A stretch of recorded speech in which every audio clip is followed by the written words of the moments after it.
8 માન્ય શ્રી જયંતિભાઈ રાઠવા. માન્ય અધ્યક્ષ શ્રી, આપણા મારફતે માન્ય મંત્રી શ્રી પાસે જાણવા માંગુ છું કે છોટાઉદેપુર જિલ્લામાં સ્વૈચ્છિક સંસ્થા સંચાલિત ગ્રાન્ટ ઇન એડ છાત્રાલય યોજના અંતર્ગત છેલ્લા 3 વર્ષમાં કેટલી નાણાકીય જોગવાઈ કરવામાં આવી અને વર્ષવાર આ યોજનાનો કેટલા વિદ્યાર્થીઓને લાભ આપવામાં આવ્યો? માન્ય અધ્યક્ષશ્રીએ માન્ય મંત્રી પાસે જાણવું છે. માન્ય અધ્યક્ષશ્રી, વર્ષ 2023-24માં 128 કરોડ રૂપિયાની માતબર રકમ આ યોજના હેઠળ વાપરવામાં આવી અને જેમાં કુલ 5,06,087 વિદ્યાર્થીઓને લાભ આપવામાં આવ્યો.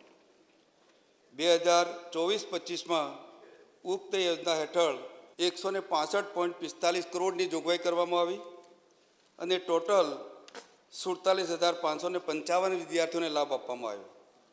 માન્ય અધ્યક્ષશ્રી, 2025-26માં ઉક્ત યોજના અંતર્ગત 111.38 કરોડની જોગવાઈ કરવામાં આવી અને એમાં કુલ વિદ્યાર્થીઓ 56,453 વિદ્યાર્થીઓએ લાભ લેવામાં આવ્યો. માન્ય અધ્યક્ષશ્રી.